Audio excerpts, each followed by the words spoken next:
Okay guys, सो आज की video में हम सीखेंगे आर्टिकल्स कितने टाइप्स के होते हैं। वेल आर्टिकल्स 3 टाइप्स के होते हैं, ए, एंड द। ओके, अब इनको हम 2 टाइप्स में डिवाइड करते हैं।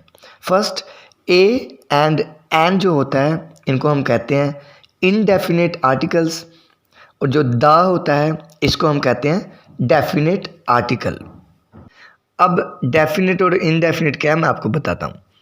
ए और एन की फर्स्ट देखते हैं इनडेफिनेट। हम इसको जनरल में बात करते हैं, जैसे कोई भी चीज़ हम स्पेसिफिक नहीं बताते, जनरली बोलते हैं। और जो दा होता है इसको हम स्पेसिफिक चीज़ जब हम बताते हैं तब यूज़ करते हैं। एग्जाम्पल देखते हैं, I want to eat an apple, कि मैं एप्पल एक खाना चाहता हूँ। मान लो बहुत सारे एप्पल है, वो कोई भी एप्पल खाना चाहता है, वो जनरल में बात कर रहा है।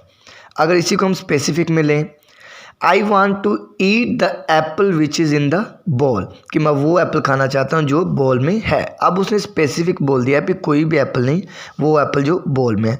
ये फ़र्क है डेफिनेट और इनडेफिनेट। मीन्स कोई चीज़ हम अब स्पेसिफिक बताते हैं कि हाँ मुझे वो चाहिए, जहाँ, और इनडेफिनेट तब होता है जब हम ऐसे बोल देते हैं, जनरली बोल देते हैं। टोटल हमारी इंग्लिश में 26 लेटर्स होते हैं, वोवल्स होते हैं 5, ए ई आई ओ यू। कॉन्सोनेंट्स होते हैं हमारे 21, जैसे B C D F etcetera. आइए हम पहले ए और एन का यूज़ सीखते हैं। ए और एन को हम यूज़ करते हैं फॉर वन, कि कहने का मतलब कि जब हम किसी एक चीज़ को हमने बताना है कि वो चीज़ एक है, जब हम किसी एक चीज़ के बारे में कहते हैं, जैसे वन होता है, वन को हम ए और एन की जगह यूज़ करते हैं। ए को हम कॉन्सोनेंट्स के लिए यूज़ करते हैं और एन को वोवल्स के लिए, जैसे आपको पता है ए ई आई ओ यू। ए कॉन्सोनेंट्स के लिए कैसे यूज़ होता है, एग्जाम्पल देखते हैं। He is a doctor, D हमारा कॉन्सोनेंट्स है, वोवल नहीं है, अ डॉक्टर आया। He is a teacher, T हमारा कॉन्सोनेंट है इसलिए ए आया। इट इज़ ए डॉग, ये एक डॉग है, डी हमारा क्या है, वोवल नहीं है, कॉन्सोनेंट है इसलिए ए लगाया। एक चीज़ बताने के लिए कि वह एक डॉक्टर है, वह एक टीचर है, वह ये एक डॉग है, तो एक बताने के लिए वोवल यूज, हमने कॉन्सोनेंट यूज़ किया ए। इसी तरीके से जब हम वोवल को बताना हो, वोवल यूज़ करके और बताना हो किसी एक चीज़ के बारे में, इसकी एग्जांपल देखते हैं। ही इज़ एन आर्टिस्ट, ए हमारा वो है, वोवल है इसलिए हमने एन लगाया। It is an elephant, I have an idea. It is an orange, it is an umbrella. ये सारे वोवल्स के फर्स्ट वर्ड थे इसलिए हमने एन लगाया। अब इंग्लिश में हमने स्वर और व्यंजन, जैसे हम जानते हैं हिंदी में स्वर और व्यंजन होते हैं, जिसे हम वोवल और कॉन्सोनेंट कहते हैं। कई बार मान लो अगर वोवल वर्ड है, वोवल का वर्ड है ए ई आई ओ यू में से कोई एक वर्ड है, एग्जाम्पल के ये आप देख सकते हो, ये सारे स्वर और व्यंजन हैं। हमारे जो सारे स्वर होते हैं ये अ की वॉइस में आते हैं, अ ई उ, ये सारे एक ही रिदम में आते हैं, एक ही साउंड में आते हैं। जब हम व्यंजन की बात करते हैं, ये क ख, ये सभी अलग अलग इनकी रिदम होती है, अलग अलग साउंड होता है। अगर वर्ड वोवल है पर उसका साउंड व्यंजन है, उसका साउंड जो कॉन्सोनेंट में है, व्यंजन में है, अब हम ए लगाएंगे। Example, a university, a uniform, a European, a unity, a unique. सभी यू ई के वर्ड है जो वोवल के है, बट इनके साउंड क्या है, अलग है। व्यंजन क्या है, स्वर के नहीं है, अ में नहीं है। जिसका साउंड अ में आएगा उसी के साथ हम एन लगाएंगे। और अगर मान लो वर्ड है वो वोवल का नहीं है पर उसका जो साउंड है वो वोवल का आ रहा है, एग्जाम्पल में देखते हैं, honest, our.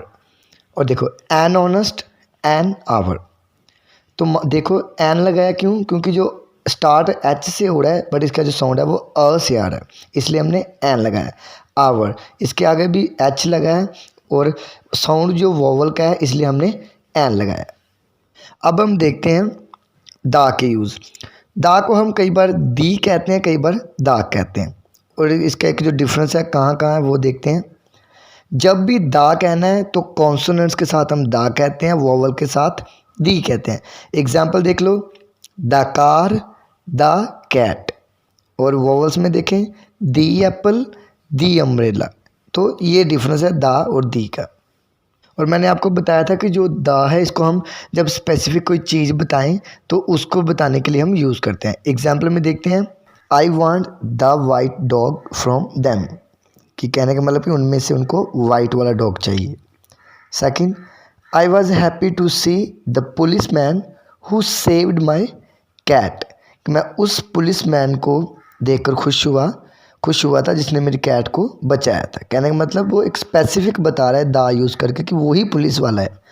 Third, I want to wear the watch which he gave me, कि मैं वो वाली वॉच पहनना चाहता हूँ या चाहती हूँ जो घड़ी उसने मुझे दी है।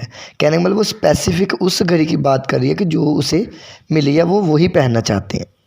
तो इस तरीके से हम दा का स्पेसिफिक तरीके से यूज़ करते हैं। अब आप इसका आंसर मुझे कमेंट बॉक्स में बताना। It is dash interesting story. Second, this is dash tree which I was looking for. Third, this is dash cat. Thank you.